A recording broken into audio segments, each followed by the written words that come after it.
And we are live. Hello, everyone. Welcome back to a new episode of Lunch and Debates. I'm your fellow co-host Dibo and my other co-host Matt. Pleasure to be back. Pleasure to be back as always. Even though the weather is not as nice as we would like today.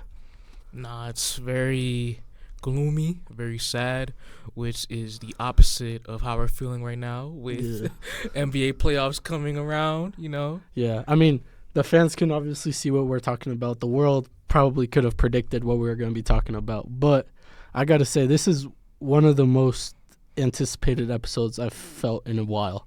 I felt like really eager to hop on today. Man, this whole year, this is one of our go-tos. This is one where we're best at, man.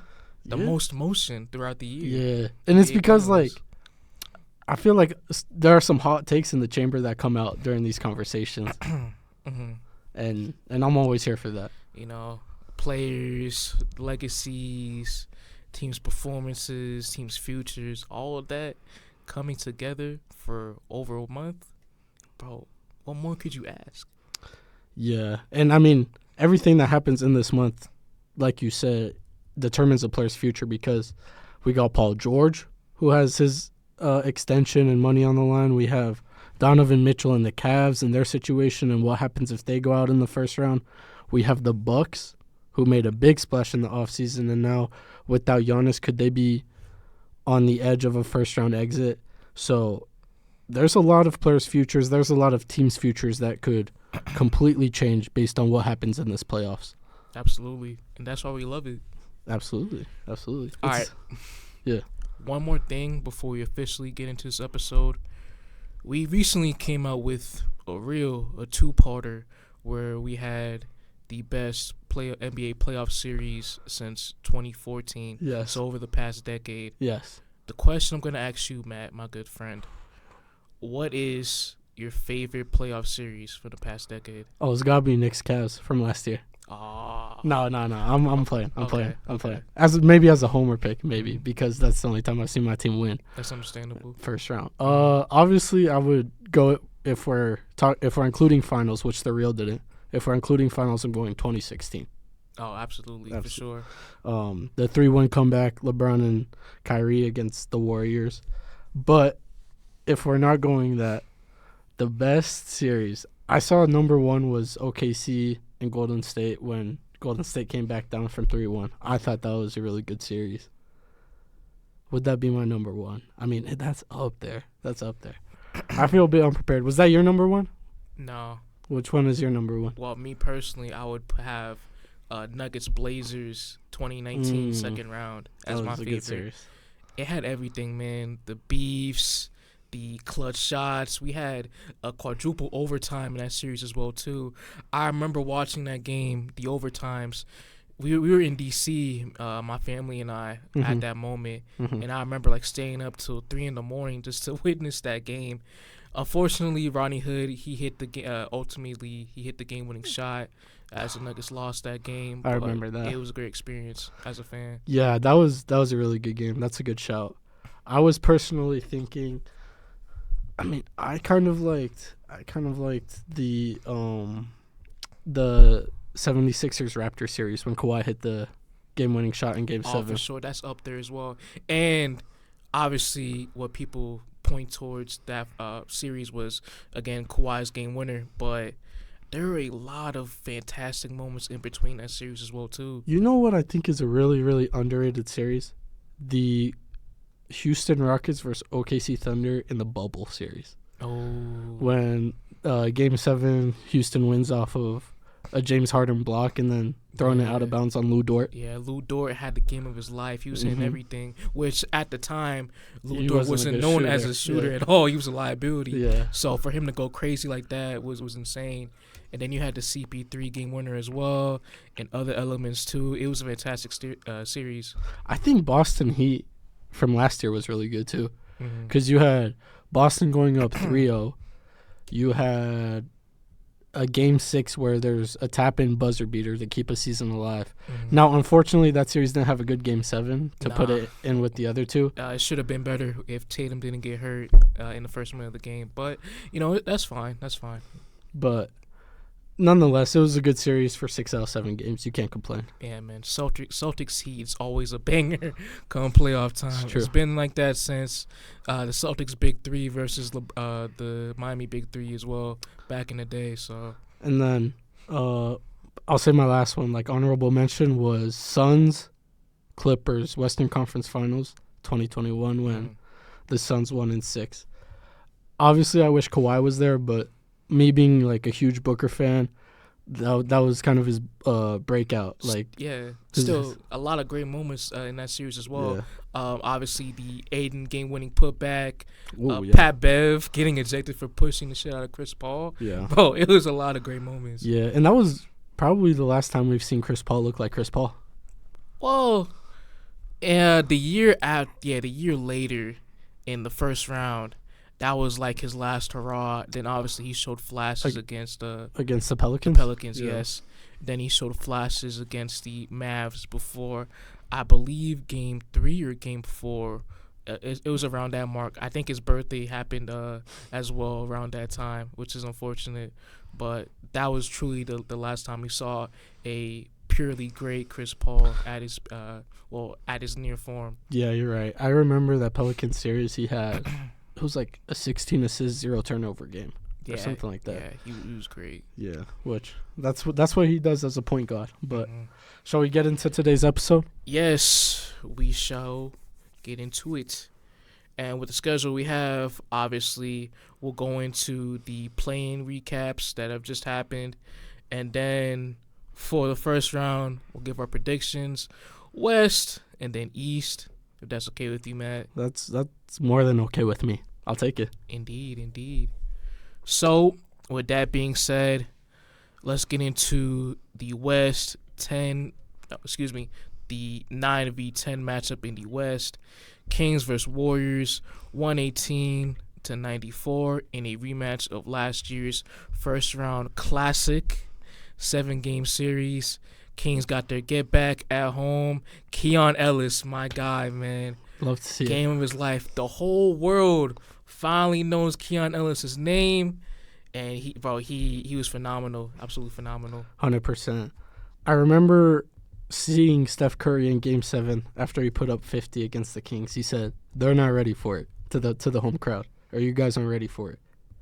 And this year, the Kings looked ready for it, especially against the Warriors. First things first, let's give Sacramento their credit because they deserve it. Complete performance from the starting 5. You even got contributions from Harrison Barnes. Shout out Keegan Murray. Keegan Murray, another one of my guys, man. Balled out. He played like old Clay against Clay, as they were saying. Obviously, Keon Ellis, you mentioned. Sabonis and Fox did their thing. And despite not having Malik Monk, despite not having Kevin Huerter, you couldn't tell that they were lacking three-point shooting, and you couldn't tell that they were lacking scoring. No, not at all. Not at all, man. Salute to Sacramento. Again, Keon Ellis, I can't say it enough.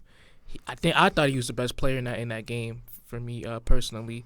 Just his energy defensively, which they desperately needed last year in the playoffs against the Warriors and Curry as well. They were relying on Terrence Davis, too, in that Game 7. That's why Curry was going crazy.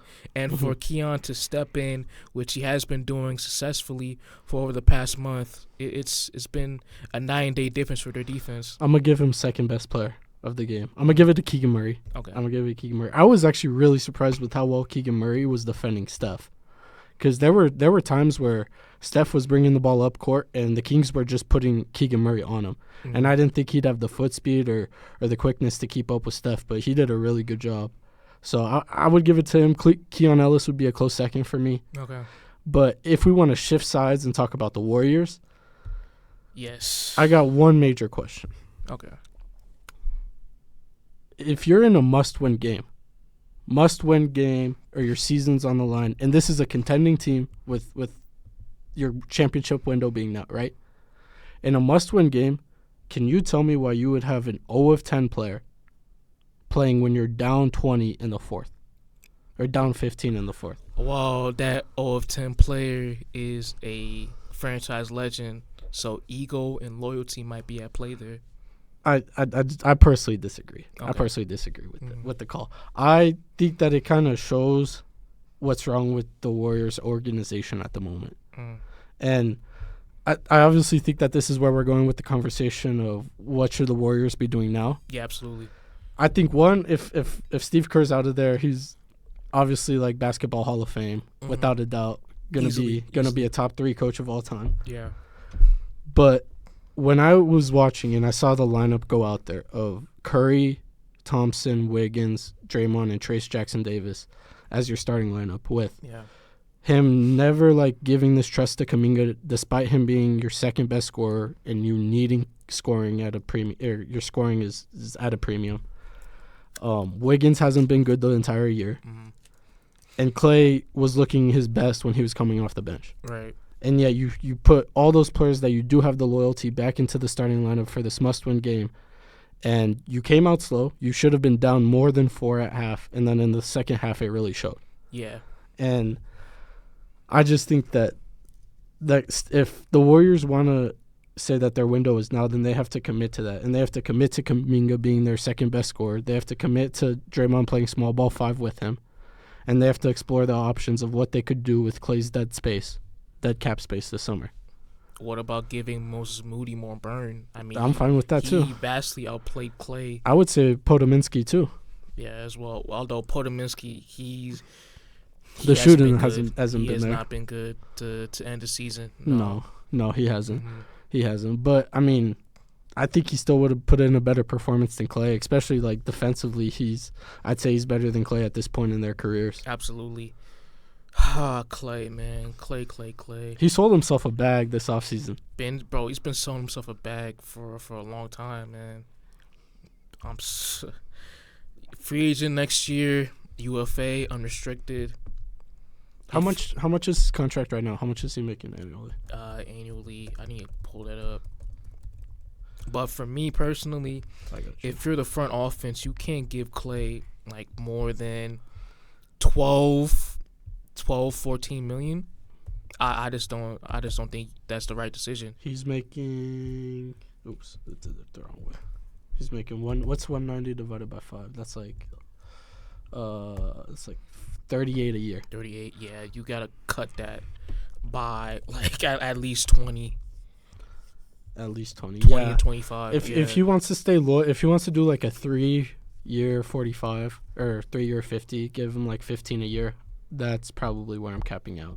Yeah, you just have to look at his impact. I mean, the defense has obviously declined post his injuries. Offensively, the jumper is still there, but when the jumper's not there and he's putting up shots, stopping the offense, not making the offense more cohesive with more ball movement, what impact does he have as a player for this team and honestly throughout the league if he leaves?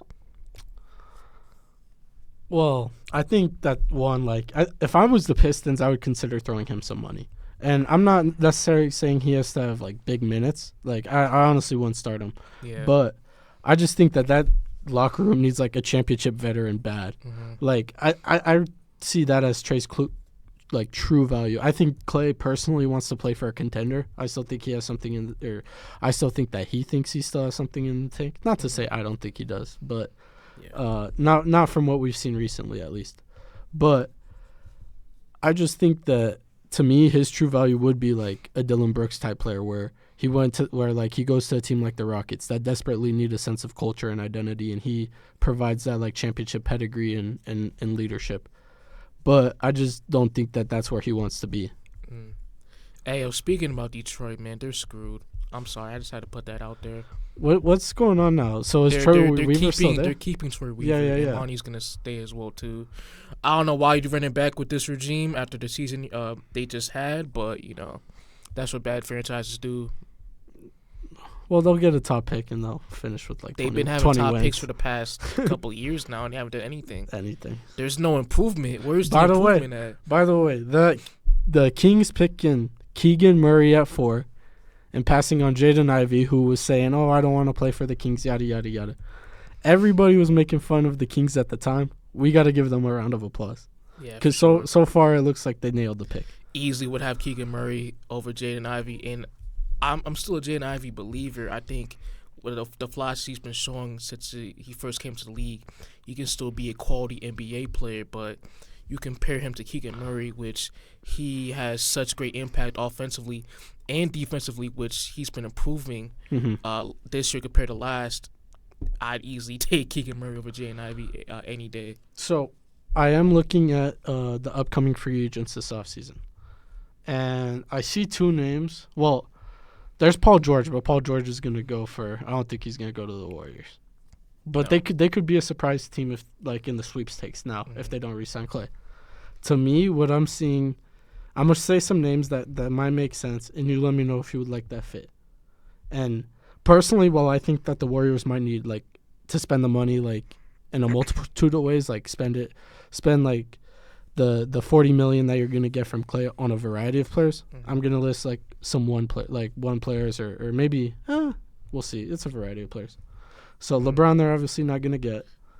Hey man, the main thing I'm looking for with this Warriors team moving forward is size with their bigs and height for their wings. All right. Those are the two biggest needs they gotta address. So first name that I kind of like, Tobias Harris, or that I'll say is Tobias Harris.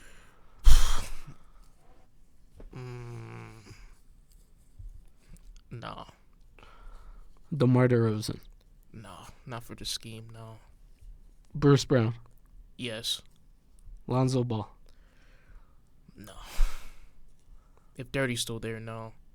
D'Lo's not gonna go back. Nope. KCP? Oh, absolutely, yeah. That Malik Monk? No. Nicholas Claxton? Oh, well, Nets have his bird rights, but would you send him an offer sheet? That would be a very good fit, in my opinion.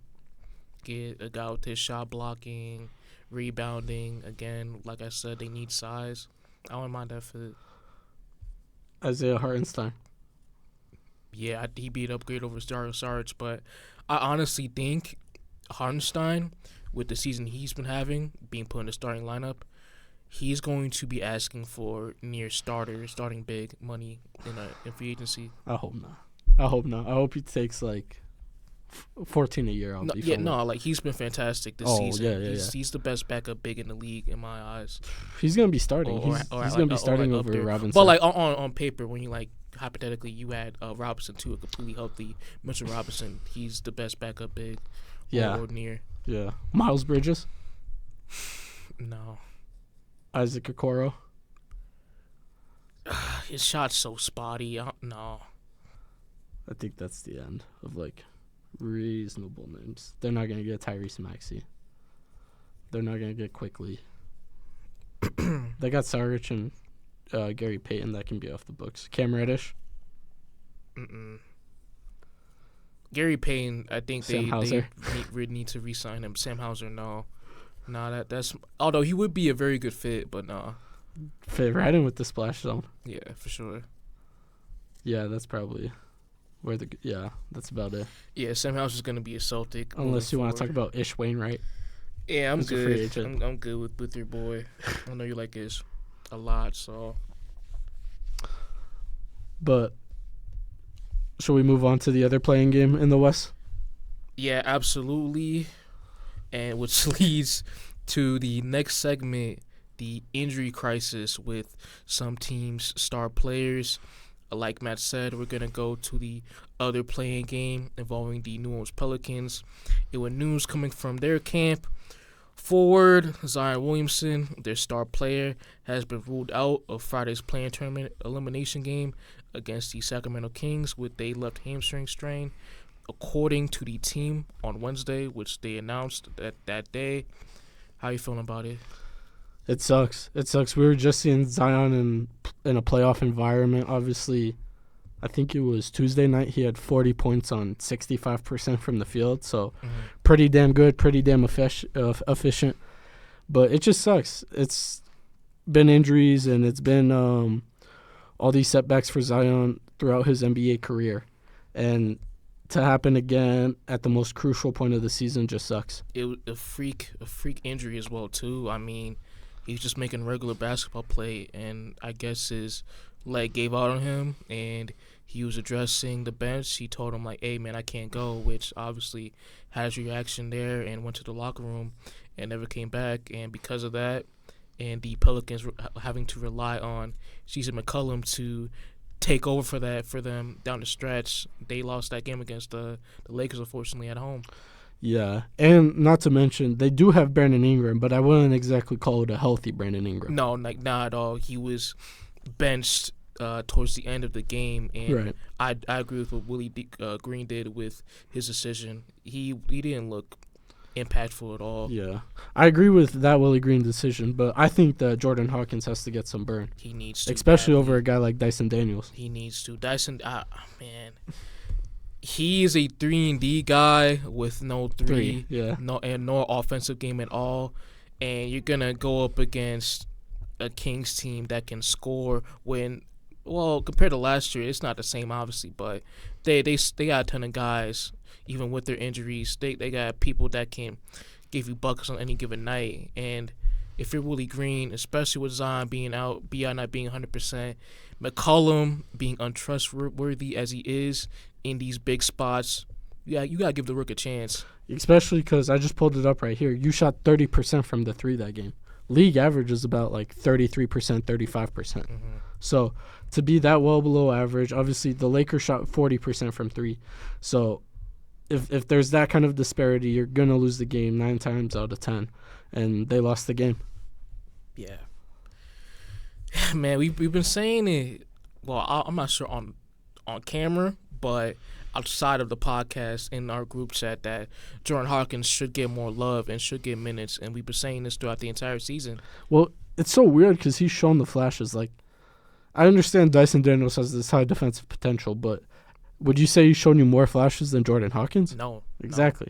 No. I don't think he's ever had a 40-point game. And Dyson Daniels has been in the league longer than Jordan Hawkins as well, too. But what is this, year 3 for him? I believe so for Dyson Daniels, yes. I think it might be. If not, then year 2, obviously. No, he would be year 4 before year 2. I know for sure he's been in the league at least 2. Year 2. Swear, I'm retarded. Damn, I did not think that he. I don't know why I thought he was in the league longer. When did?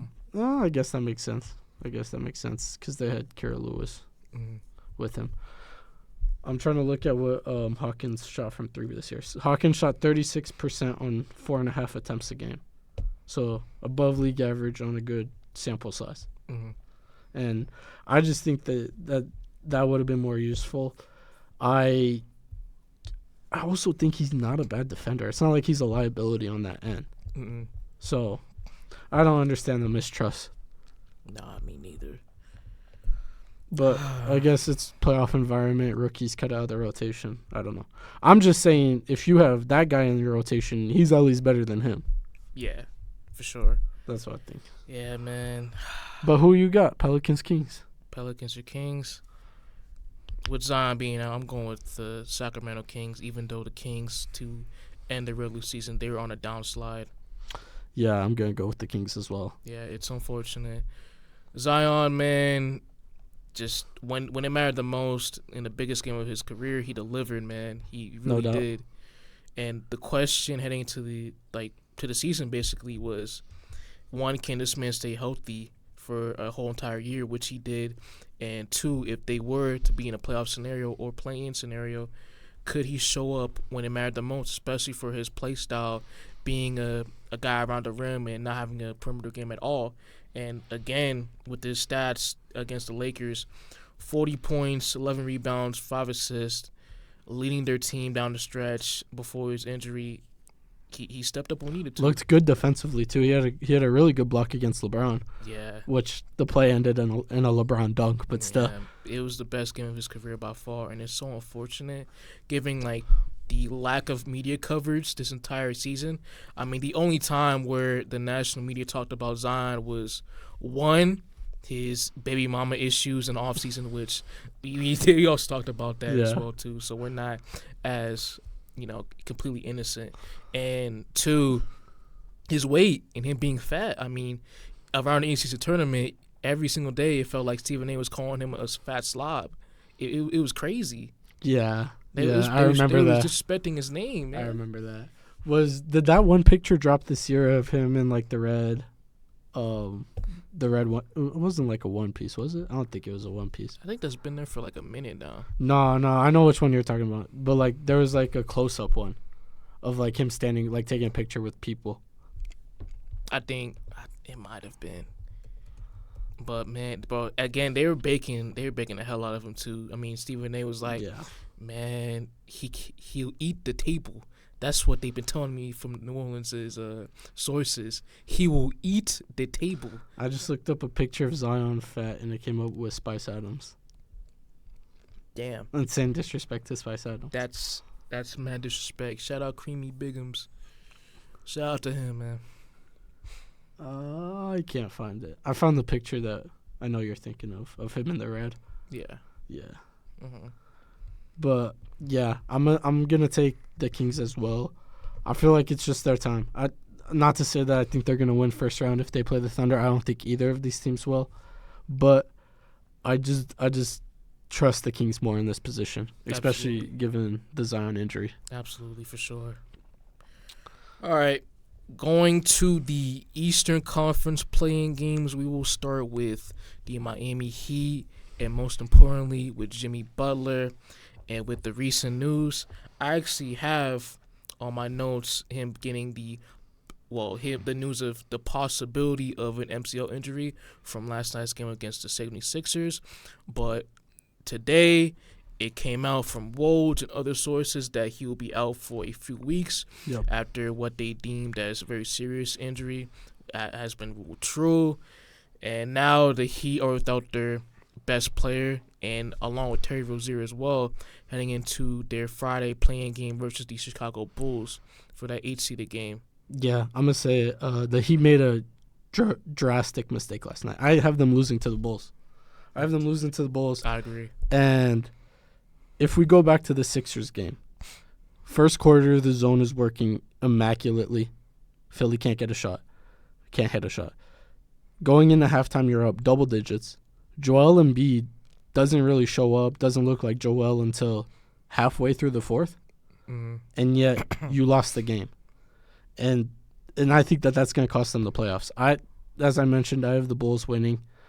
I think that last year, this was the 9-8 game last year, and the Bulls were 3 minutes away from winning, and then playoff Jimmy became playoff Jimmy. And I think this is a better Bulls team than last year, and I think this is a worse Heat team than last year. A much better Kobe White, too, leading the way. Much better. Although the Bulls are still pretty mid. But they need Caruso back. Caruso has to play. Yeah, he'll be a game-time decision, according to sources. Yes. Which, oh, my God, the way he got hurt last night was so stupid. Come on. Yo, shouldn't have been in. I'm sorry. Andre Drummond has been solid as a backup big in his role this year, but he has got to have the worst awareness in this league by far, bro. Horrendous awareness. That's funny. Like, come on. If you looked closely at the footage, he saw Caruso in the middle of the court. Yeah, he still ran him over. I don't know. That's Drummond for you, though. He does have like the lowest awareness. But going back to Philly Heat, we got to give some praise to the vets. Kyle Lowry, who he looked like he was on his last legs, that he gave up on him mid-season. And he definitely got his revenge last night. And then Nick Batum, man. Can we say greatest French player of all time? Fourth quarter yelling, why the fuck Batum in? Or to get the block on Hero, that's why. Yeah, that's true. And the hit, a shit ton of clutch threes as well. Hey, man, he threw it back to his Portland days, Nick Batum. So that's what he does. That's what he's been in the league for this past decade and even more. So that he makes winning plays. Yeah, except for him on the Hornets, but yeah, I don't blame him for that. You know, get your bag, Nick Batum. Get your bag. Yeah, I mean it's not like Gordon Hayward. Yeah, Gordon Hayward literally pulled the Nick Batum of our generation. Yeah, that's the culture with Charlotte. So is what it is. That's a throwback right there, New Orleans Hornets. For sure. Hey, shout out to Charlotte Bobcats too. But as you know, in the group chat, I was rooting for Heat or I was rooting for Sixers all week because obviously I saw what happened against us in the Heat last year, and I didn't think that we had a chance to beat them. And then were you talking about for this year? For this year, I didn't think we would have beat them this year. Oh, so you admitted to a whole audience that you're scary. No, I'm scared to compete. No, because we'll see what I pick for this. We'll see what I pick for Knicks Sixers. No, I would have been one of Miami first round with the healthy Miami team.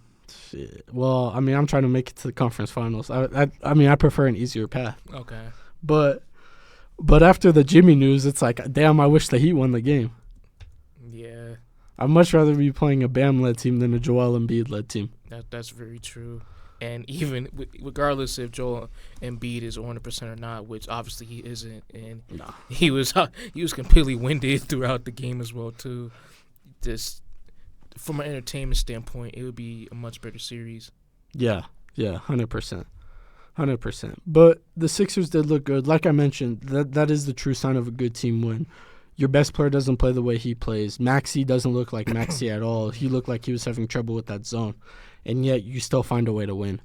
And so that shows that this is a good team. Before the Joel injury, they were battling for that 2-3 spot. So, like, this is a quality team, and they're going to show it.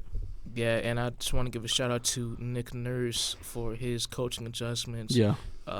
Beating that zone post first half as well, too. For the Sixers, these past few years, we've given them a ton of crap for their coaching miscues when it matters the most, and that's why you bring in a guy like Nick Nurse to schematically beat the disadvantages a team has during these playoff games, and that's what they did against Miami. Yeah, and they looked really good in the second half. Yeah, man. But going back to this Jimmy injury, super unfortunate for Miami. Obviously, once he went down, he wasn't effective at all, minus the cherry-pick steals and him coming from the weak side and getting easy buckets. Other than that, he wasn't effective offensively in the half-court setting. And just moving forward, if you look at the weapons they have remaining, Tyler Hero, he hit some clutch shots, but again, as your main guy for shot creation in a must-win game, I do not trust that at all. Bam, obviously, he's not an offensive guy. Nikola Jovic, I believe he should get more burn post his injury as well. Yeah. Ami Jaquez, he should get more burn too when it comes to shot creation. But just being without Jimmy, your best player, your best scorer, best shot creator, that's such a massive hole.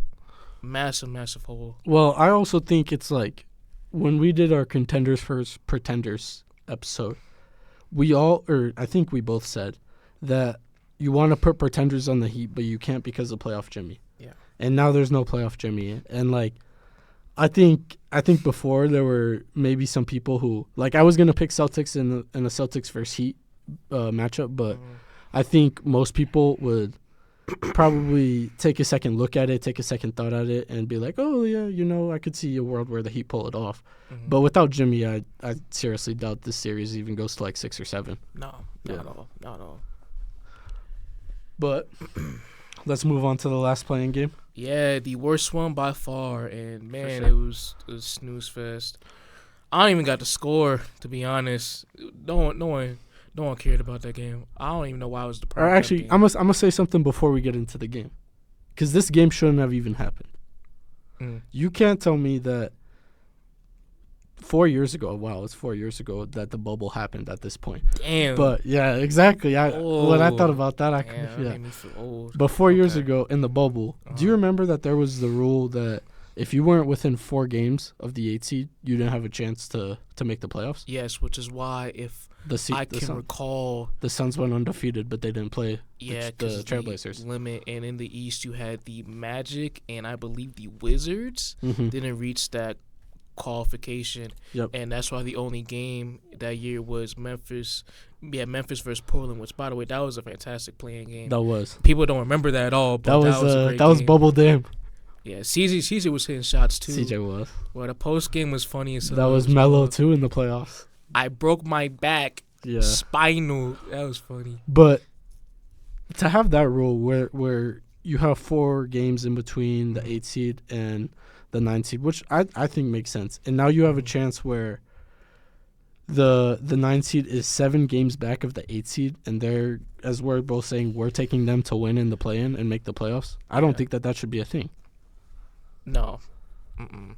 And for Atlanta, they finished the year off 10 games under 500. They won 36 games. Yeah. No shot. No chance. No way that they should have been in this moment at all. And throughout history, it clearly shows with these 10 seeds, and which is why there have been no 10 seed to reach the actual playoffs in this whole format change in like since it's been innovated. So yeah, I agree with you on that one.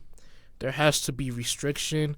To me, it should be 4 games. Yeah. Within those seeded teams. But hey, I can't wait to hear the Heat's commotion after. Yeah. If they lose to the Bulls, Heat fans are gonna raise that same thought. I mean, but again, at the same time, that's on the team for not taking the regular season as seriously as they did. I mean, you go through the resume, lost big games to teams like the Wizards, where for a team with a caliber of a Miami, they should obviously win those ones. Yeah. I mean, they were a game back of the 6th seed, to be fair. Mm-hmm. To be fair. And then obviously Sixers and Pacers were tied for 6, but Pacers got the head-to-head. Yeah. But, yeah. I think didn't he end the playoffs well, or end the season well? I think they finished off 6-4 with their last 10. 6-4. I know the Warriors went 10-2. I was looking at that earlier. Let me take a look. In their last 10, the Heat went 7-3. Okay. 7-3. So second best record in the NBA, and then Sixers Warriors were tied for first with 8-2. Mm-hmm. It wasn't enough. It was too little too late. It wasn't enough. Late. But for this Bulls-Hawks game, shout out Kobe White. Fantastic game. Shout out DeMar DeRozan. Yep, as well too. Kobe White had his should-be career high, but game doesn't count. No, because of playing. That's stupid. But hey, great game for Kobe White and a great season for him as well. To wrap this shit up, which obviously this is the least exciting game by far. For sure. One question for the Atlanta Hawks with their roster: do you keep Trae Young, keep Dejounte Murray, or just blow it up completely? I keep Trae Young. And I try to find one piece. Now that I know like a guy that like Dejounte doesn't fit in, I try my hand out one more trade, one more piece that I think now will fit him. I mean, we could maybe ponder over some guys who might be available, who might fit, but I think one more trade, one more guy. If that doesn't work, then you blow it up. They don't have, after this year, they do not have their first-round picks. They don't own any of their first-round picks until 2028. If that was not the case, I would have said they should blow it up completely. Mm-hmm. For sure. But because we're not in that predicament, I would obviously trade Dejounte Murray. Yeah. I mean, because you got to keep Trae. Like, all the stuff I talk about Trae, he has, like, he's an offensive engine on his own. He's obviously a top 10 point guard. Like, why would you trade that when he's only 23, 24? Oh, hey, I know. Wait, hey, when the game was almost over, hey, you came into the group chat. Because what did he do last night outside of the free throw line? He had a clear wrist on, bro. He had a clear, cast on his hand. Bro. Man, he can't do anything. what if we? He shouldn't have been on the court to begin with. Well, then that's a different conversation. But I don't know. If you're on the court, I gotta judge you as if you're healthy. That's true. I mean, we're saying B.I. shouldn't have been on the court in the fourth. I don't know if Trae should have. I mean, well, that's not true. The Hawks don't have the depth that the Pelicans have. No, not at all. Yeah. Not at all. I'm trying to think, because obviously they don't have the assets to get a guy like Lauri Markkanen. No. They're not going to get Donovan Mitchell. I don't think that fit would be good either. That's not a good fit at all. Bro, a backcourt of Young and Mitchell, two small, ball-dominant guards that can't play defense, liabilities. No, it's cooked. Although Trae has been a much-improved defender, but because of his height, he's still very limited on that end. I was just about to say, I mean, the Pelicans are interesting. Is there any chance that they might blow it up if things don't go their way this year? If they don't even make playoffs this year? I think they'll go to the retooling end of building their roster. But I mean, that's which starts with obviously getting rid of Valanciunas. I don't think he's a good fit for that team. No, they need a floor stretching big with Zion. Yeah, but where are the floor stretching bigs that can play defense in this league? On Milwaukee. Who else is there? On Thunder, on the Spurs. That might be what on Celtics. You talking about Wemby? Yeah, Wemby can hit threes and play defense, but he's not available. That's unrealistic. I guess if you want Zach Collins, then I mean try it. Chet's not available. Porzingis isn't available. I mean, all the floor spacing bigs that can defend are at a premium for a good reason. Exactly. Vucevic, I guess. What? No, we can't play a lick of defense. The Bulls' defense isn't the problem. It's not like the Bulls' defense is the problem. It's their offense that can't hit a shot. It's just they don't take enough threes. That's been the case for the past couple of years. Well, Wendell Carter Jr. But that would be a nasty fit. Him with Zion and it's not good at all. Ingram, I would not like that. I would not like that. It's like again the Valanciunas thing, but you don't got the rebounding and just plain scoring. Yeah. Which is like redundant with a guy like Zion too, so what's the point? Unless you want to put like John Collins at your 5. Nah, he can't play it. Which I would not want that. I mean, can we at least get like a month of Zion at the 5 and see what he looks like? Then who'd you put at the 4? You could put B.I. at the 4. No, you can't. You could put B.I. at the 4. No, you could put. Can't. You know what actually looked really good this season before Zion went down with his injury mid-season? What? Larry Nance at the 5 was Zion at the 4. I don't know why, but it looked really good. Yeah, that's why they lean towards that in the Lakers game as well too. Yeah. I'm trying to think here. Who would? I mean, could Trey Murphy play the 4? Nah. That would just be such a versatile lineup if you go out there. Like, CJ, obviously, you could put on the worst defensive player or the worst offensive player. And then outside of that, it's Herb Jones, who's going to make All-NBA first-team defense. Well-deserved. B.I., Trey Murphy, and then Zion. I mean, that's a pretty good. That's so tiny, though. Yeah, it is. That's so tiny. But, I mean, those guys are all lengthy. They can all grab boards. Okay. If they're like actually getting rebound and commit to it. Okay. All right, man. But let's hop into the playoffs. Yeah. No more Atlanta talk. Trae Young, please leave. I'm begging you. Request that trade, buddy. It's over.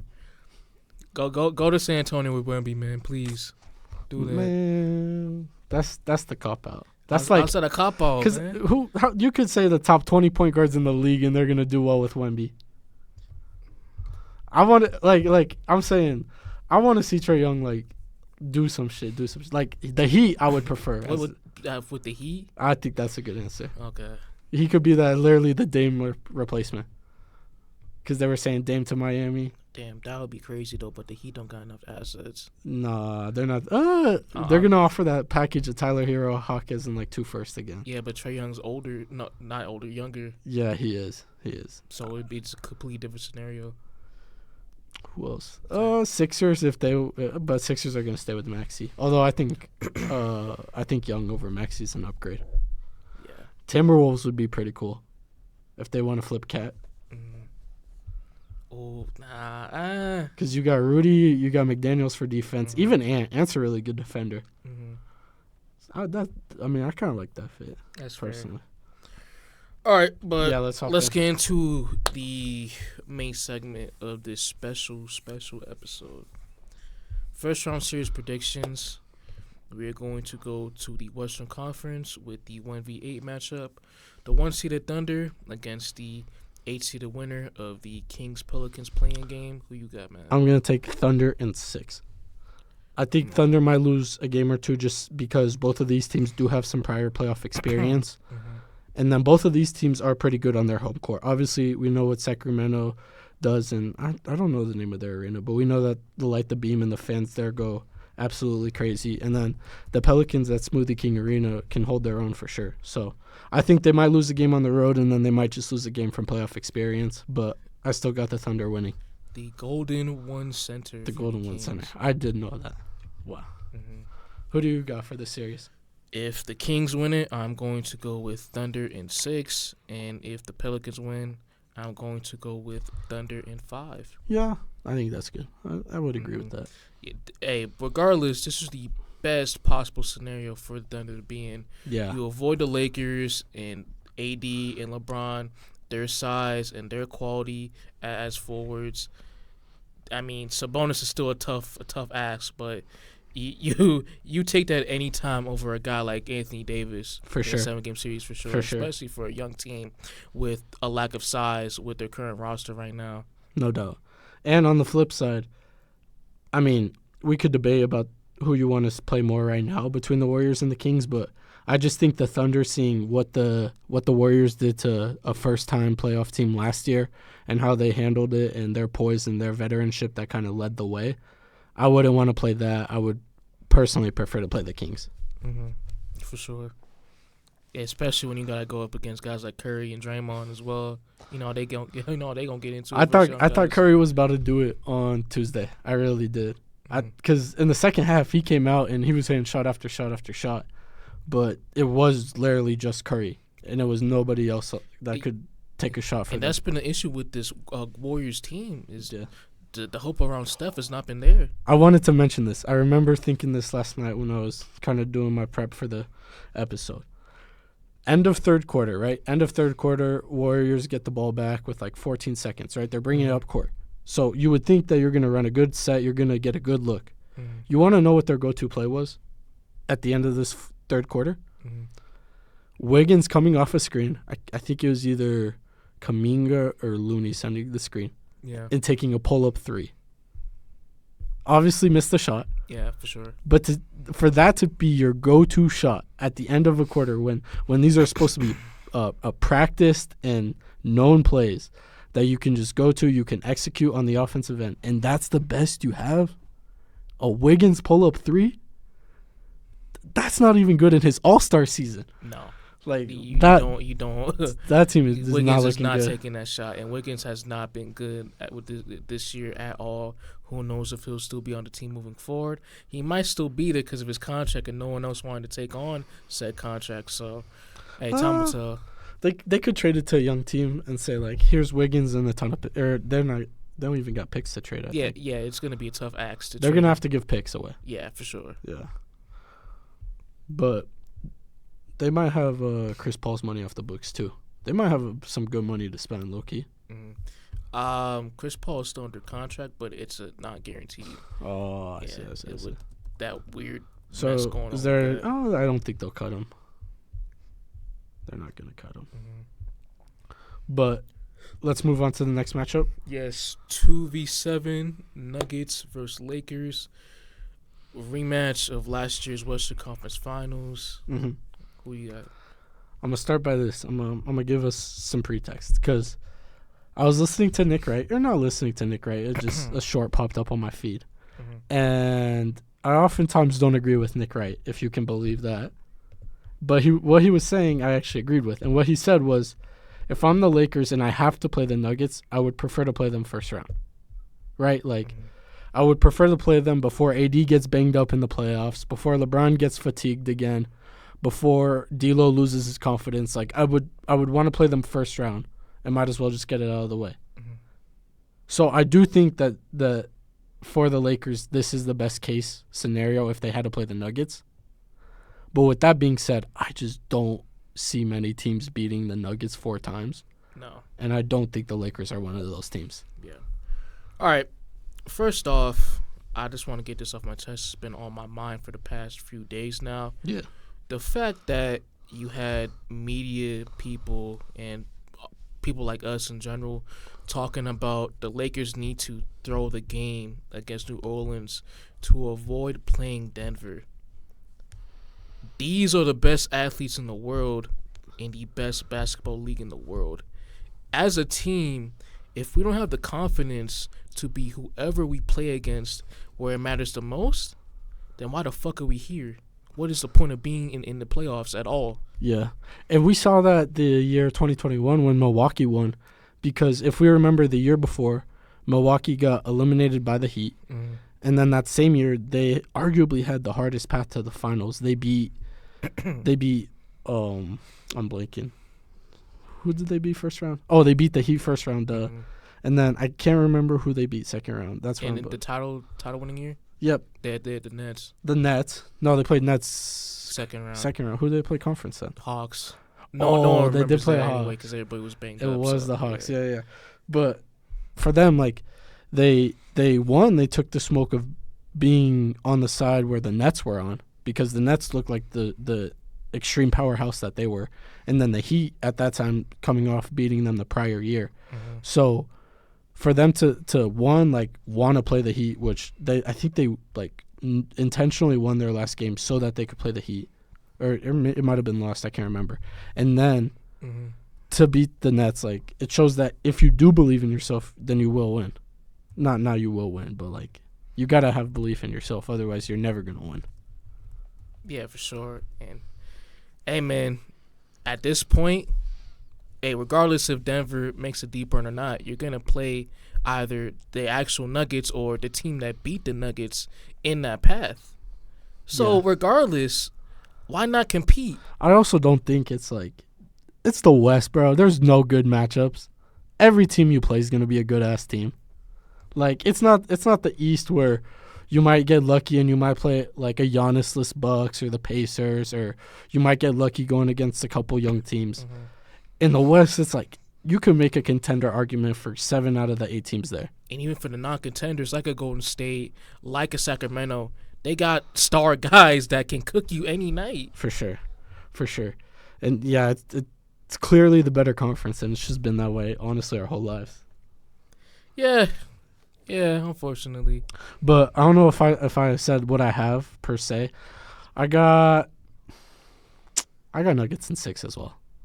I'm gonna keep saying 6, but I got Nuggets in 6. I'll say 5. Ooh. Starting 5, other than AD, Denver blows them out the water. Well, excuse me, LeBron, AD. Excuse me, other than LeBron, AD, those two. I mean, Jokic is the AD matchup, so I would take Jokic there. Oh. But LeBron over AG. Yeah, LeBron over AG. Other than that, Denver has a clear advantage with their starting 5. Bench, that's a different story. But when it comes to coaching, although Darvin Ham last year with their conference finals run, he was solid for the most part. But against Mike Malone, who we've been said that he's an elite head coach, top 5, maybe even higher. That's the advantage Denver has as well. Also, you put into play playing at Ball Arena, one of the best home court advantages in the entire league by far. It's not going to be close. It's going to be the same thing as last year as well. I wouldn't be mad. I wouldn't be mad knowing the guys that we have in our group chat. There's one guy I would love to get a lick on. Oh, for sure. I'd love to get a look on. He was supposed to be here today, by the way. He was? He was. Well, did you ask him? I asked him. Last week he said he would have been able to if we could have. I can't remember what happened last week. We were trying to get one day, and it didn't work out, so we had to reschedule for a different day. And he couldn't make the rescheduled date. He could have made the first date. Bro, we need Danny for next week with the draft. Yeah, we do. We do. The mock draft. We do, because we know I can't participate in that. You for sure can. So. But yeah, the goal is to drop 2 different episodes next week. But that's what we're hoping for. That's the only man right there that could turn me from a LeBron dick rider to just hoping he gets out first round. Yeah, man. Only person who could do it. All right, to wrap it up, if the Lakers have a chance of winning the series, D'Angelo Russell, are you a man or a mouse? It's just a simple question. Which one do you think he's going to be? A mouse. From just the playoff history, his resume, it's not there. But I believe with this being his best year since the Brooklyn year, well, in his All-Star year, yeah, I would in 2019, it's been his best year in his career in recent memory. You have the opportunity to change a career-long agenda of you being a playoff dropper, a playoff choker, and overall disappointment. You have the power to change that. With this one series alone, against a team that beat the shit out of you last year, that swept y'all in 4. The team that during their finals celebration, they were talking all that shit about you, from the players to the head coach and even some of their media guys as well. You have the power to change that, to change your whole resume and your whole reputation against Russell. But I'll say this, like you said, it's the exact same matchup. Because Lakers, they're going to have their exact same starting 5 from last year. Nuggets will have their exact same starting 5. Mm-hmm. And so, does he have the chance? Absolutely, especially because last year I don't think he did get DMPs, but he should have been getting DMPs at the end of that series. Mm-hmm. But I think if Lakers pull off the miracle and beat Nuggets, I think they lose second round because they would play winner of Timberwolves Suns. But yeah, man, it's an interesting time to be a Lakers fan. Yeah, and with that being said, everything I said, it's gonna be the exact damn result, nearly the same result. Give me Nuggets in 5 again. Clear favorites. Next one, 3v6, Timberwolves versus Suns. My favorite first round matchup. I've gone back and forth. I really, really want to pick the Timberwolves. They have the defense. They have the size. They have probably my favorite young player in the league at the moment in Anthony Edwards. But I'm going to go with the Phoenix Suns.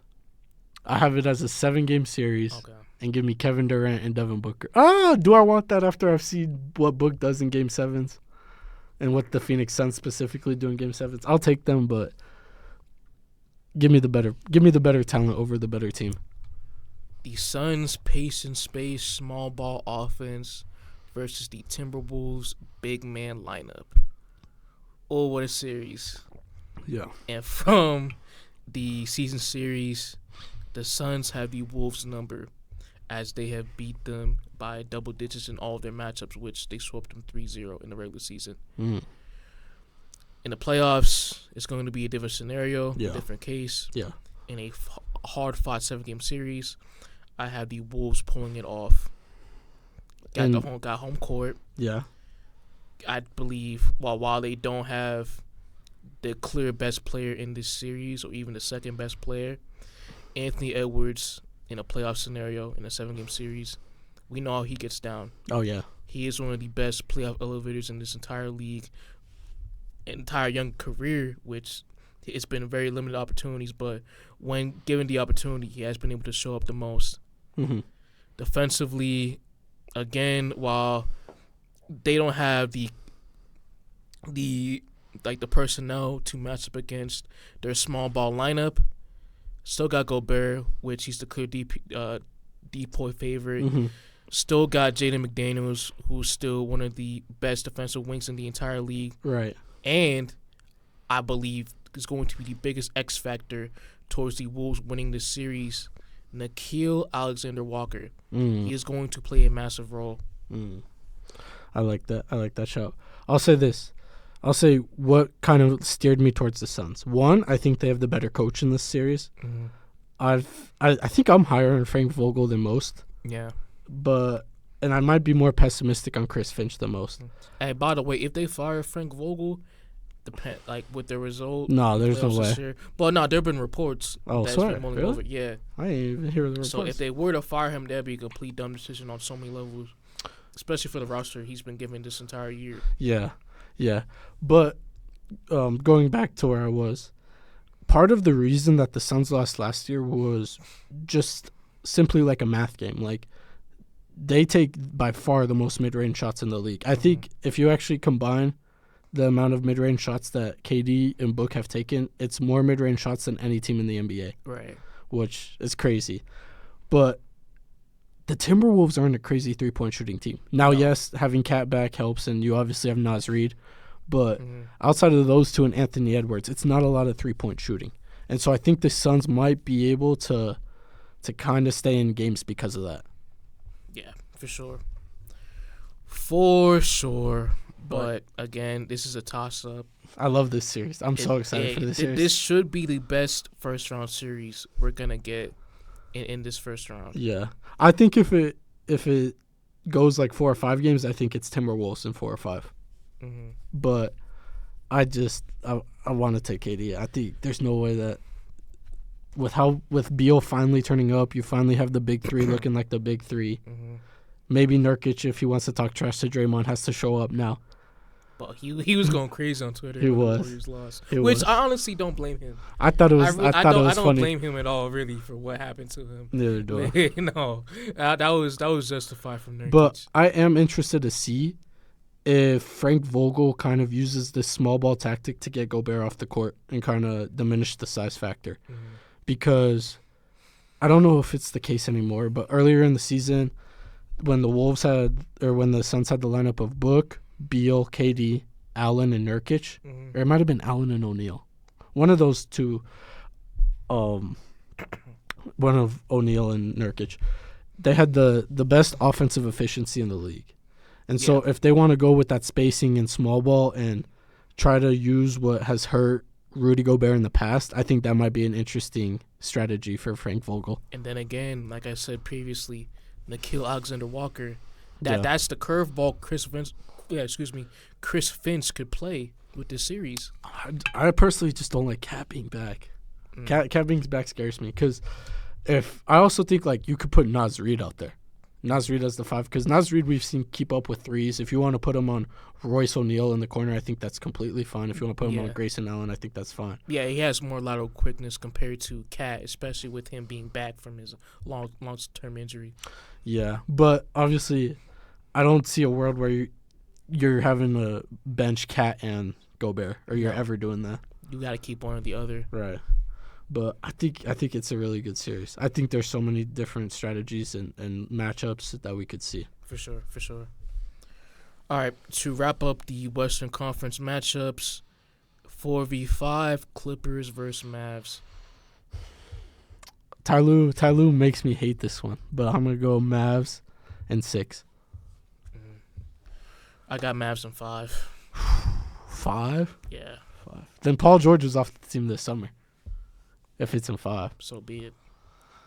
In 5? Why are you taking 5 instead of 6? Or like more games? Kawhi Leonard. He'll be there. Okay, yeah, he will be there, but again, first of all, how with his injury, which that's a very deep concern that I have about him and his Clippers team moving forward. How will he play? Mm-hmm. And 2, how long is he going to play for? Because in recent memory, in 2021, obviously he was out for the remainder of the playoffs, and that lingered over towards next season. He was able to play at all. And last year, he played against the Suns, balled his ass off, and then I want to say Game 3, the knee injury came in, and then he was out for the remainder of the series with his meniscus tear in his knee. I can't remember. Last year? I can't remember. They played the Suns. First round, lost in 5. Mm-hmm. I can't remember if he got hurt. He might have. He might have. He was banged up.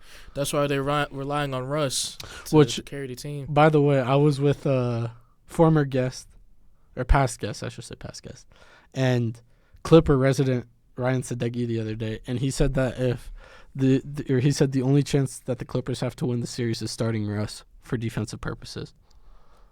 Taking out Russ for who? Terrence Mann. So going Harden, Russ. Nah, you can't do Leonard, Paul Leonard, Zubac. No. But Terrence Mann hasn't been good. Terrence Mann just. You can't do that, bro. That's a poor starting 5. I mean, Russ is having like 10 minutes a game at the moment. With how Russ plays, you have to make him your 6th man coming off the bench. We'll see if he even gets 6 minutes. Their last regular season game, they only played him 10 minutes. Mm-hmm. That's true. He's been in and out of the rotation ever since coming back from injury. Yeah, Norman Powell is going to play a much bigger role coming off the bench as well, being that score plug. He's that 6th man. Yeah. He's that 6th man. Shout out Bones Highland. He had like a 40-point game not that long ago. Bro, nah, he was trying to get 40. Ended the game with 37. Yeah, against the Suns. Yeah, he tried to get that last shot, but the whole team ganged up on him because they didn't want to give him that 40 ball. I respect it. So I respect it. It's part of the game. But let's move on to the East. Dang. I mean, we're not giving Mavs more love. Oh yeah. Actually, we didn't even talk about the Mavs. Yeah. I think that they're gonna go to conference finals for sure. I would have them over the Thunder. Hypothetically, if both teams move on. If Mavs Thunder played in the second round, how many games would you take that Dallas team? That series is going 6 minimum. Okay. That series is going 6 minimum. I would. Damn, that's actually a good ass series. That's a good ass series. Yeah. The Thunder is like, what are we supposed to make of the Thunder? The Thunder might be the biggest question mark in the playoffs, just because of their youth and their size. But it's also not like the Mavericks have a ton of size. But at the same time, Gafford and Derek Lively, which, hey man, his recovery from off the court issues, which by the way, rest in peace to his mom that recently passed away from cancer.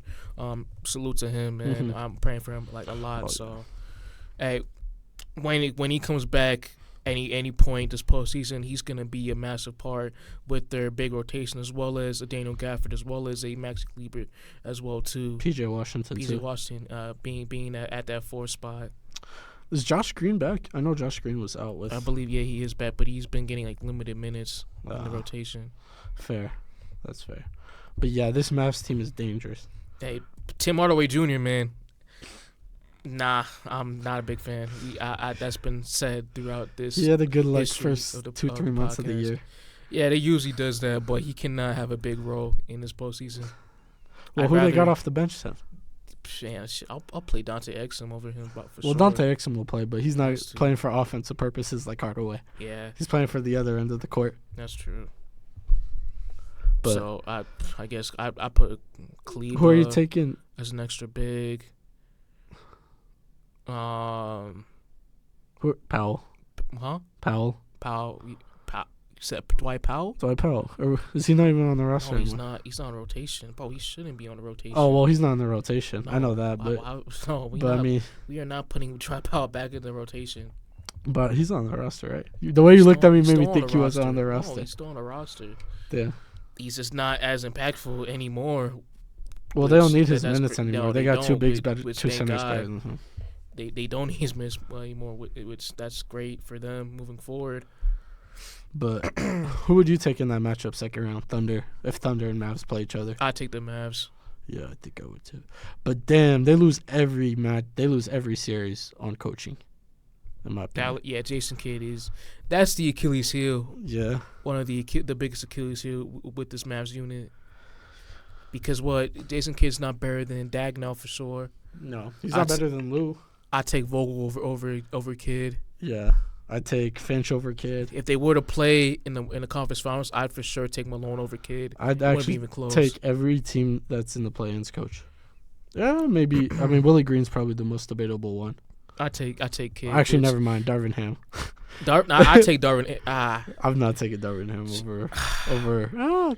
I'm not taking Darvin Ham. I'm gonna say I'll take Darvin Ham, but that's a toss-up either way. Darvin Ham is more like LeBron, AD, Russell, inshallah. Hope that they can solve it on the court. And then his one defensive implementation was the Reeves Vanderbilt on Draymond and Steph in the pick and roll. That's what really won them that Warrior series. That's true. But going back to Clippers Mavs to wrap it up. Yeah. Again, Mavs in 5, especially with Kawhi, his health being up in the air. With how much he's been able to carry this team, and if he were to be out at any point in this series, I just don't think with PG and Harden, both of them with their major inconsistencies throughout the year, they can't handle the load. And when you compare that to the Mavs offense, obviously led by Kyrie and Luka, that'll be too much for them moving forward. Yeah, I think it will be as well. Yeah, it's on Ty Lue in his adjustments throughout the series, whether or not this is going to be a longer series. But I got Mavs. And Harden, the Clippers have to pray that Harden looks like first half of the season, James Harden, which hasn't been able to happen his entire playoff career. I won't say entire. I'd say in the biggest moments. I'm gonna say since Brooklyn, for sure. Since Brooklyn. Nah. You don't remember the Warrior series where he's passing up wide open threes? Nah, it wasn't that bad. I'm sorry. Well, not that bad, but he does not look like Harden in the playoffs. He does not look like the James Harden. True. But let's move on to the East. Yeah, for sure. All right, starting off with the Celtics versus the winner of the Heat Bulls playing game, 1v8. We don't got to take that long. I got Celtics in 4 against Heat, Celtics in 5 against Bulls. I got Celtics in a sweep regardless if we play the Heat or Bulls. That's fair. Yeah. That's fair. We really don't even need to talk about this one. Nah, Celtics against Heat, we got the zone beater, and then Celtics versus Bulls. That's a horrible matchup for the Bulls regardless. Like, Vucevic is going to be a non-factor. DeRozan is going to be a non-factor. The whole team's going to be a non-factor too as well, because when you play against Boston, it's a math game, man. You have to up your three-point attempts when you play against Boston for sure. But you guys got to get to the line at least like a couple times a game. We're capable of getting to the line. Y'all just never do. I can't stand when Tatum has an open layup and kicks it out. Yeah, that's stupid. That'd be pissing me off. But that's the system. It is a system, and it has been working so far to its best ability. 64 wins looks pretty nice. Yeah, for sure. All right, next one. Moving on to your team series. Yeah. The New York Knickerbockers, the 2 seed against the Sixers, the 7 seed. Yeah. If Randall is here, this is a confident Knicks pick. Confident, maybe Knicks in 5, maybe Knicks in 6. We blew them out. I want to say we went 3-1 in the season series. I know we had 2 blowouts against them. And I want to say this. The Sixers should win the series. If you want to go down the list, they have the better player. They have the best player. They have the second best player. Not like second best player. Or they got, 3 out of the 4 best players? What, the Sixers? Yeah. Let's Embiid. See. You have Brunson, Embiid, Maxey, and Harris. Ew. Who's better than Harris? OG? Yeah. Okay. I'm fine with that. I take OG. I'm fine with that. Give me the Knicks in 7. Give me the Knicks in 7. Knicks been tremendous on their home court this season. They have home court. Embiid, obviously, he hasn't been playing like Embiid, which is understandable given the injury. And give me the Knicks, man. It's that time of year. It's that time of year to let the bias out. Fair. I'm going to agree with you on the winner. The length of the series, I have Knicks in 6. I was going back and forth between 6 and 7. Yeah, if Joel Embiid was completely healthy, I would completely flip it to Sixers in 6. If both teams were completely healthy, who are you taking? Oh, Knicks. Okay, bad. Knicks in 7. I think it might be quicker than that. But I don't. As long as you got Knicks, I'm fine with that. I mean, the Sixers have been a very good team when Embiid is healthy. I want to say one thing. I just remembered it. Because I wanted to talk about this when we talked about the Knicks. Dante DiVincenzo in the Most Improved Player award. What they're doing to him is criminal. Oh, I know that. What they're doing to him is criminal. Now, I'm not saying I have Dante DiVincenzo for Most Improved. We did our award episode over StreamYard. I didn't even have him top 3. Yeah. But he should be like top 10, close to top 10 for most people. I think. Top 10 does not matter when it comes to Most Improved Player. But I'm saying this. The fact that he can't even be on the ballot and he's played 81 games. 81 games.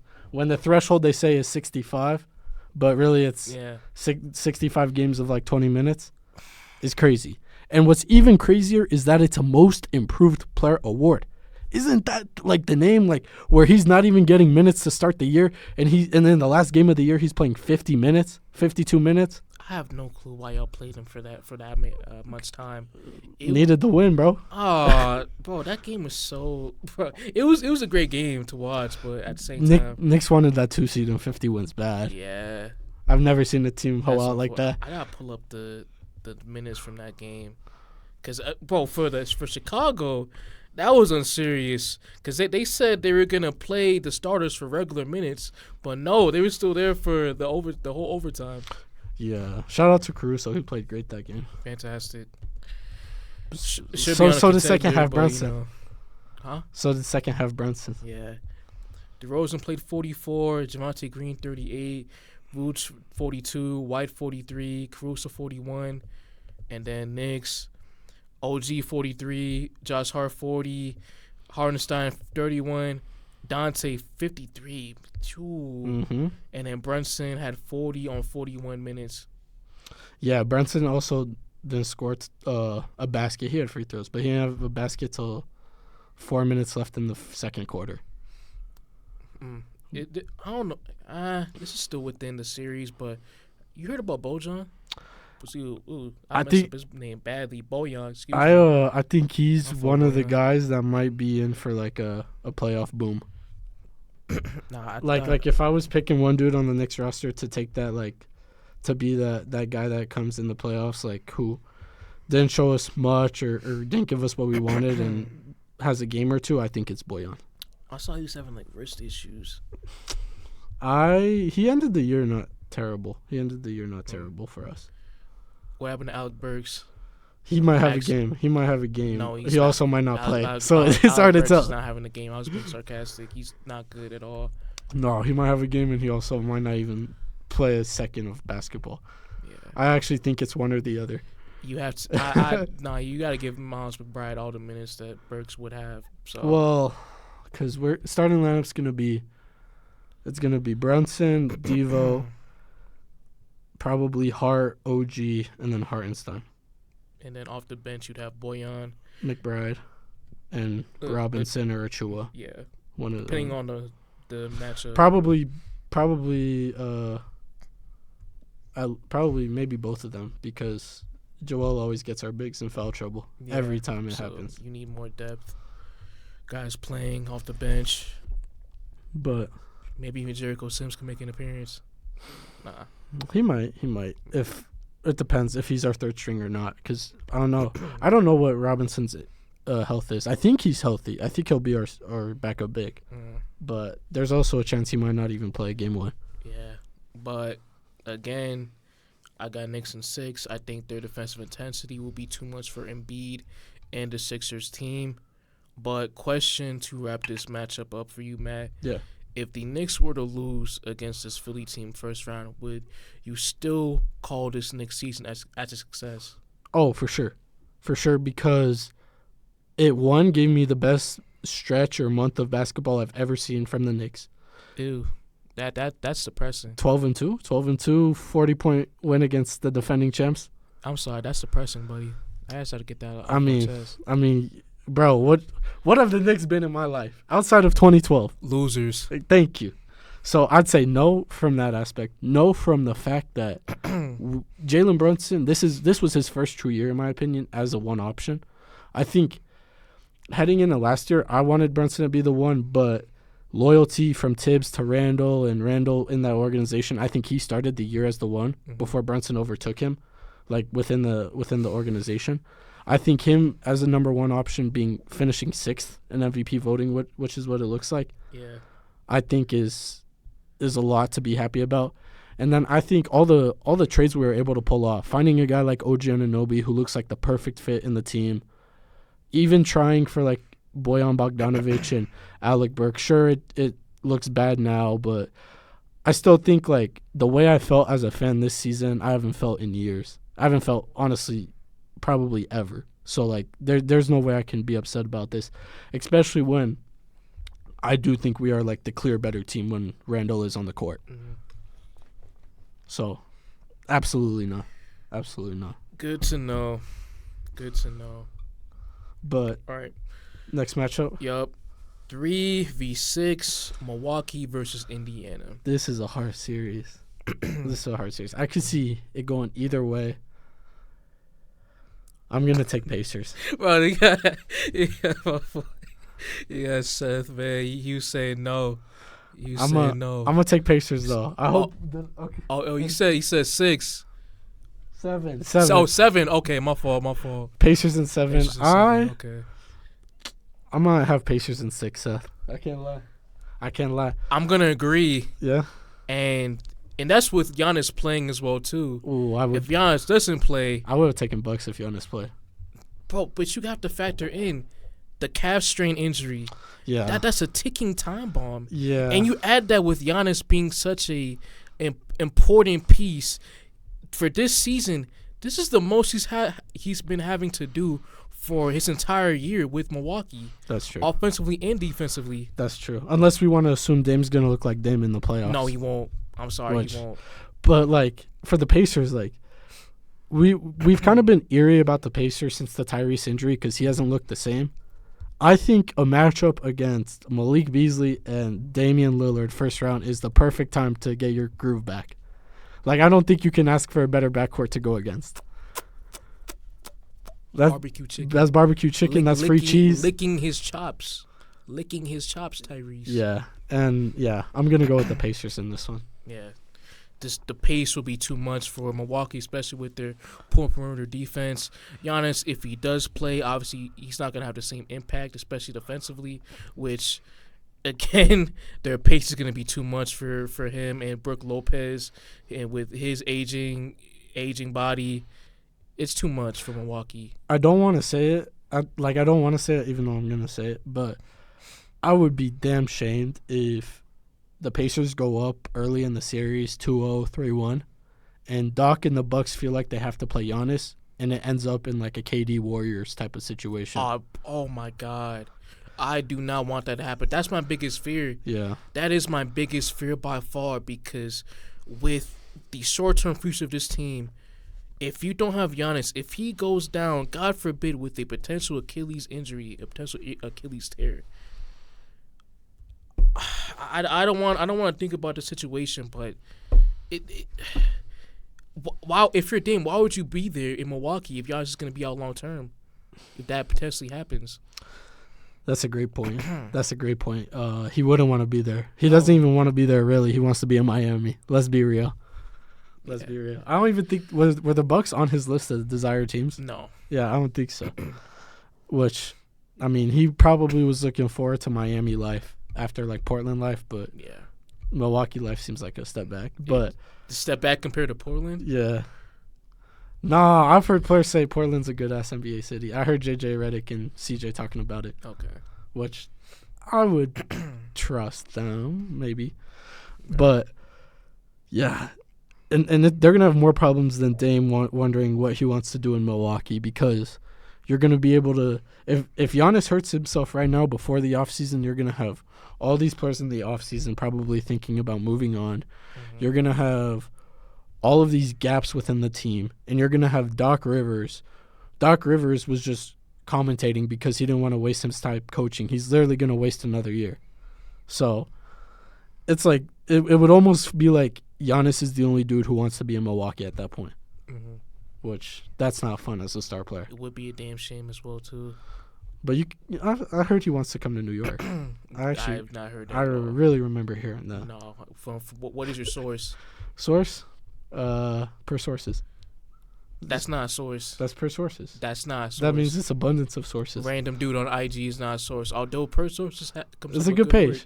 He has good work, but no, that is not an official source. No, you're right. He said something about New York though. I actually do think that's a real thing. You would have been better off saying I know a guy. I know a guy? Yeah. I know a guy. His name's per sources. No. It's supposed to or actually his name is Tony, right? Bro, why the fuck would I know that? No, if you're a real TPR fan. Bro, I guess I'm not, apparently. But should we move on to the last series then? Yeah, last one. The NBA TV special. The Cavaliers, 5th-seeded Cleveland Cavaliers versus the 4th-seeded Cleveland Cavaliers, versus the 5th-seeded Orlando Magic. I'm going to go with the Cavs. And it's because they have to win. If they don't have to win, this team's getting blown up, I think. And so they should get blown up. And so that factor of them basically having new homes if they don't win the series, plus the fact that I just think that they outright just have more playoff experience than this young Orlando Magic team. I'm going to take the Cavs in 6. Actually, Magic are really good at home. I might take the Cavs in 7, low-key. Yeah, Cavs in 7. All right. I'm going to say Orlando in 6, but before I give my reasoning, I just want to harp on this schedule for the series one more time. Game 1, 1 p.m. Eastern on ESPN. Game 2, 7 p.m. Eastern, NBA TV, same as Game 3, as well as that same day being the first round of the NFL draft. And then Game 4, as of right now, is going to be at 1 Eastern time on TNT. So basically what the NBA is trying to tell us, the fans, is that they don't care about the series at all. They don't give a shit, which I'm the exception. I really think this has the potential to be one of the best series in this whole entire first round. I really do. I could see it. I personally think that the Cavs are just winning. I think Orlando's just too young. I think Orlando has the right recipe because we were talking about it before. We saw what the Knicks did and how they were able to beat the Cavs, and it was just basically with defense. And were the Magic the best defensive team in the league this year? They were for sure top 5 defensive. Yeah, they were definitely up there. So they have the right recipe. I just don't see them having a scorer like Donovan Mitchell. I just don't think – I love Paolo Banchero. I just don't think he's that type of player yet. Oh. So with their top 2 guys on both teams, we have Orlando with Paolo and Franz Wagner, those top 2 scoring options. And then Cleveland, you have Garland and Mitchell, obviously. On paper, Allen and Mitchell, I would say. No, on paper, it should be Garland and Mitchell. It should be Garland and Mitchell, but it's Allen and Mitchell in reality. Which leads me to this. Garland has not been good. He's been very inconsistent since his jaw injury, returning from that. Mitchell has been not the same guy, clearly, since his return. Those guys clearly being banged up, along with them defensively not being as great of a defensive team as they should be on paper. You going up against a healthy, young, energetic Magic team who could, from the Cavaliers blatantly tanking in the last game of the season just to play the Orlando Magic, that has to mean something from this Orlando team. They have, for Jamal Mosley, the head coach, and for Paolo, and for Franz, and for the other role players, Jalen Suggs, all them boys, they have to come into the season. Yeah, they have to come into this series like, but we are not going to get punked by these guys. We are going to come into this series competitive as shit, and we're gonna prove to Cleveland and to the NBA world that we're for real. That's fair. I think that this series, though, I think it's got the chance to be not like a break fest. Yeah, but I think it's for sure going to be a break fest. But this is going to be some ugly ass spacing. But the first team to get to like 95, they're gonna win the game. Yeah, most likely. Each game, yeah, most likely. And that's probably why I just have to pick the Cavs, because I can see 20 points coming every night from Donovan Mitchell. I don't know if one night it might have to be Paolo, one night it might have to be Wagner, one night it might be Jalen Suggs. Jalen Suggs is the biggest X factor for the Magic to win the series. Offensively, if he can hit his open shots, if he can be efficient on that end, and defensively, if he can slow down Donovan Mitchell, which he's going to be the primary assignment for him, most likely. On the flip side, that'll go a long way. On the flip side, I'm going to say another X factor is Max Strus. I think that this is exactly why they brought him in. And I think that veteranship, that I'm not going to call it championship pedigree because he doesn't have it, but that heat culture, I guess, in a sense, is going to show in the playoffs. I think so. They can play Max Strus off the floor, though. He's a good defender. He's a good defender, and he brings size. I mean, the Cavs don't necessarily need size, but I think like now they can finally maybe look away from having to run double big all the time in the playoffs. That was a big thing that the Knicks were able to exploit last year, was Allen and Mobley having to be on the court the same time. But like Strus can grab rebounds if you need. Dean Wade, that's a good shot too. He needs to play a big role if he were to play. I'm looking at their injury report right now. J.B. Bickerstaff said he's not going to play Saturday, game 1 against the Magic. Yeah, and they're gonna have to have like big minutes off the bench from like LeVert to score, and they're gonna have to. Do you trust LeVert to consistently LeVert's not score horrible. off the bench? He's not consistently, but I think he could have a game or two. I was just gonna say, the most disgusting thing is that they're gonna have to count on Georges Niang to have a game. He's been bad this year. He had a decent stretch a couple weeks ago, but outside of that, he didn't have a great year. Nah, from like the eye test and what Cavs Twitter has been saying about him, the general consensus is that he's not good at all. Yeah. He shouldn't have a significant role, which he will probably have to with Dean Wade being out, of course. And then you have to hope Isaac Okoro can hit some shots, or Mook. Oh my God! You know Isaac Okoro get down in the playoffs. We saw that last year. Yeah. I mean, y'all are basically leaving him open, and mainly focusing on Garland and Mitchell, doubling those two guys. Yeah, this is the stretch I'm talking about. He shot 44% this month and averaged 12 points. If he does that, that's fucking good. In March, Niang. No, Niang. 44% on 5 attempts, 5.5 attempts to 12. And 12 points. If he does that, that's more than what they need, I honestly think. Yeah. They would if he does that, they'll fucking give him a parade in the streets. Yeah. I didn't mention this before, but Wendell Carter will also play a massive role too. Yeah. Down low against both Mobley and Allen. I will expect Jonathan Isaac to get a ton of burn for this series as well. He should. Which how impactful he is defensively. They're gonna start Gary Harris at the 2. Yeah, they will. Who else would they start at the 2? Franz and then Isaac at the 3. You mean Isaac at the 4, right? No.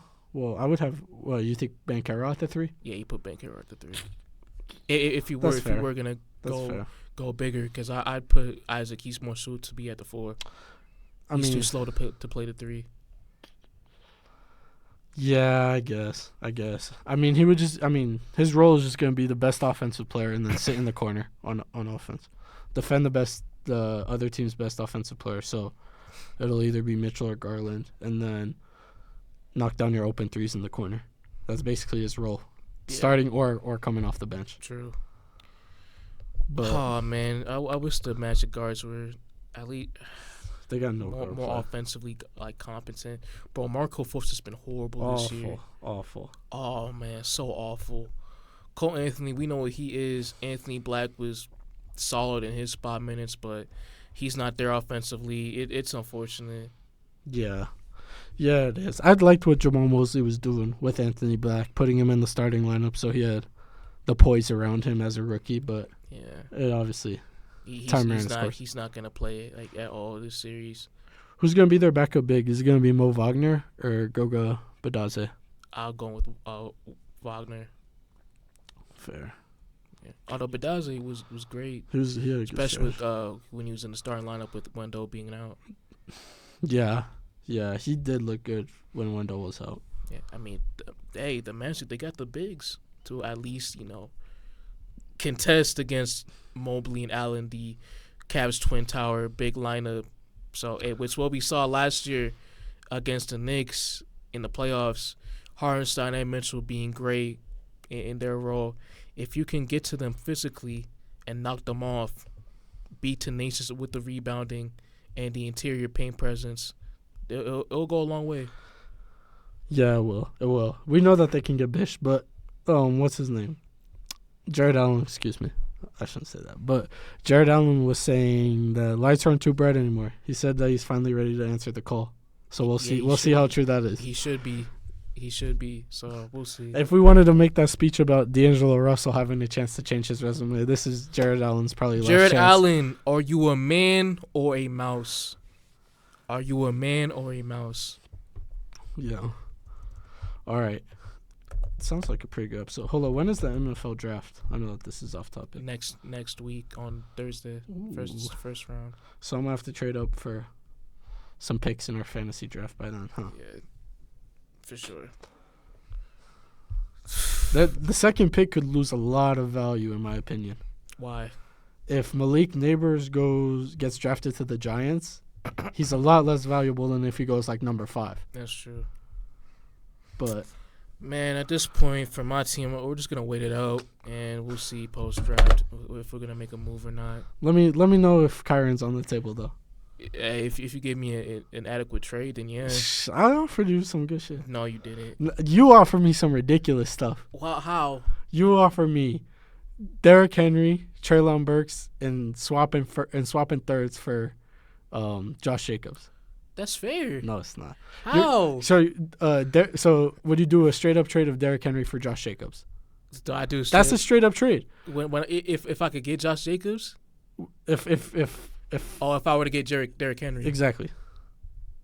No. If it was short it's not even close. If it was short term, then yeah. So okay, are we in a 1 year league or a dynasty league? Dynasty, yeah.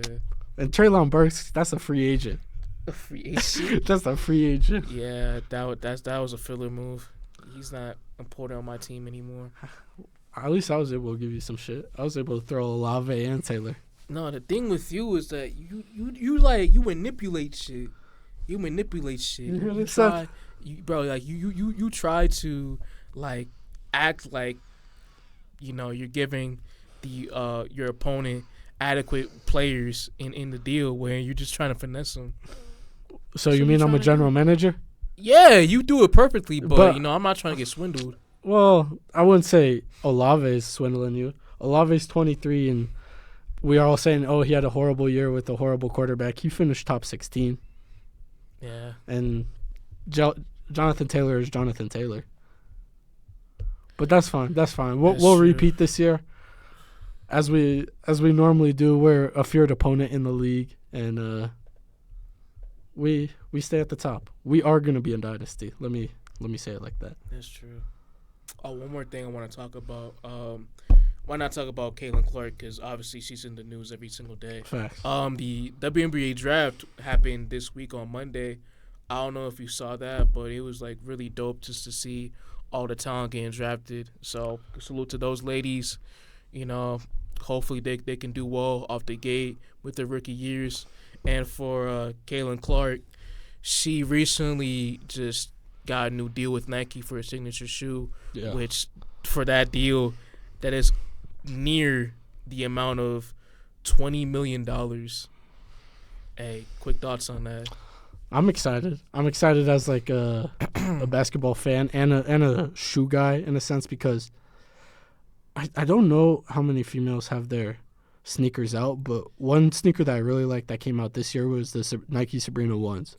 Yeah, and those were actually probably my favorite release of the year. Mm-hmm. And so I obviously don't know what Caitlin Clark's taste is, but if she could do some shit like that, they're gonna get some good sales. I like the shoes she usually wears. I think like the Kill Bills. The Kill Bills. I would not know that off the name. Yeah. So I think she have like really good sneaker taste. So I'm excited to see how that shoe dude comes out. And for this upcoming WNBA season is going to be the most electric by far in the league's history. So, hey, man, it better be. Yeah, it has to be. Man, I recently saw that for the Fever's game, Indian Fever's game versus the Washington Mystics. Tickets were insane, huh? Yeah, they're going to change the arena to the Wizards Arena, Capital One Arena. To fit more people? Yeah, to put more people in it. That's pretty cool. Bro, supply and demand. Supply and demand. But we are witnessing like a future marketing course in real time. Yeah. It's insane. If the WNBA now, if they don't see a dramatic surge in viewership and ratings, you gotta end the league. But, yeah, bro, that's crazy. What else? I'll be like this is their best chance by far. It has to blow up. You got the most hyped prospect coming into the league since this is like the equivalent of LeBron and Wemby for the WNBA, and we have the sample size. We literally just saw what they did in the NCAA tournament. I'm not saying that they have to break those type of numbers. No, but I don't think they will break those type of numbers. But there has to be a substantial increase yes, in viewership, revenue, and all the other stuff. Which I really believe that could happen. We're already seeing the effects of that. For this year's WNBA draft, it was like at near 2.5 million viewers. So that, the amount of viewers from this year's draft compared to last year's, that was quintuple the amount when you compare the two. So it's gonna be insane. And hey, we're in the era of NIL, and with these basketball players being able to push their brands out, become more like popular within the mainstream media. Mm-hmm. It's a one in a lifetime. Excuse me. It is a once in a lifetime opportunity for the WNBA and women's basketball. Yeah, it is. It is, and I really hope that it does blow up so that these women can get paid what they deserve. For real, because hey, man, with the details that came out with Caitlin Clark's contract, rookie deal, yeah, $77K to start off. 76. 76. You gotta be exact. 76 535. I got it on my screen right now. Right. That's bro. That's not good money at all. Nah, not for like a professional player. No, I mean, like that's chump change. I'm sorry, but that's chump change. in America, that's probably the second lowest paying sport outside of MLS. I want to say. Yeah, I think for the like low end roster players, they get near 500K, not 500, 50K, 55K. Which I mean, that's still a cool way to make your living. But if you're the top 300 players in the world, you should be making more. Like you can't call the family with that alone. Like no, it's less than 300, isn't it? Huh? I don't think they got 30 teams. Less than 300. Yeah. For what? And WNBA players in the league. No, it's 12 teams and 12 spots. So it's definitely. So it's 144. Yeah. So it's definitely You're not even having to pay like a full roster by most standards. No. So hopefully, right, with how well the season goes and next year, it's gonna be changing different, like massively. Like, it's gonna be different for sure. Yeah. Hey, if it is possible, I would love it if we could have a WNBA team in Denver in the near future. We're pulling up to the game. I don't think it's possible. I don't see Kroenke doing it. What if you? But if it was hypothetically speaking, yeah. Oh, I would. If there was a WNBA team in Denver, yeah, and you got a player like Juicy Watkins, yeah, she gets drafted here. Uh-huh. I'm pulling up to see that. I'm gonna give you the most honest answer. It depends on price. Okay. It depends on price, because we saw fucking earlier this year, Kroenke priced me out of Knicks tickets, and that's once a year. Yeah, that's why we have been able to go to like any games at all. For real, the price. It's been like $100 minimum just to get in the door. Yeah, like up in the nosebleeds.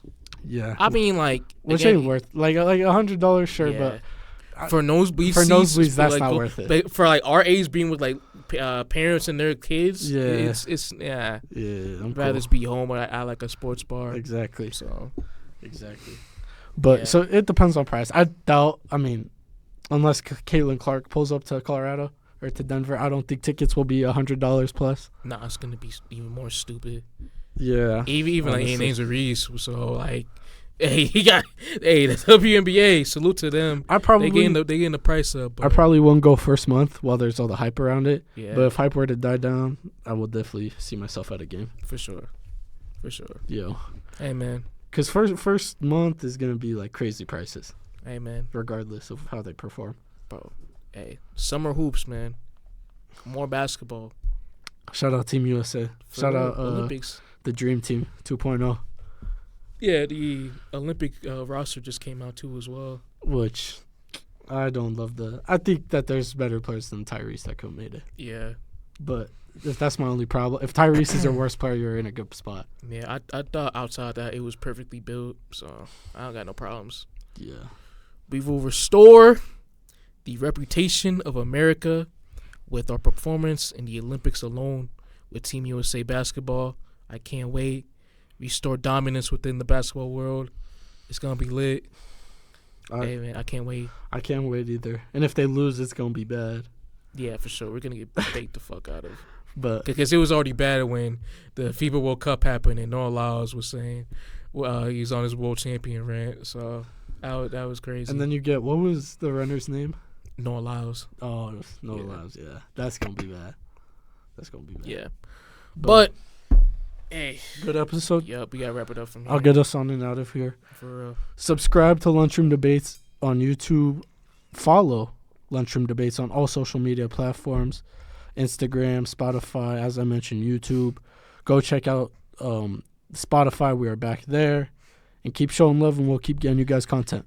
Hey, let's get to 800 subscribers on YouTube before the month is over. We can do it, y'all. We're at 781 right now. I truly believe we can do that. Let's go. Yeah, and if you do, we'll give you guys something special. For real. We'll do something special for the episode. But we gotta do some like giveaways. Giveaways, we could do giveaways. Yeah. We could do giveaways after we set up a P.O. box. Oh, yeah, we gotta do that. That would be funny. It would. But we gotta get a draft back. I feel like we haven't had a episode draft in a minute. But we gotta fill that seat to do a draft. Yeah, for sure. But hopefully we'll get one soon. Facts. But that's like free off-season content as well too. For real. But good episode. Yeah, good episode. For real. Hey, we're gonna head on out. Thank y'all for the love and support. And peace. Peace. Go Celtics. Go Knicks. Shit, baby. Bro, I got a hot take about the Celtics.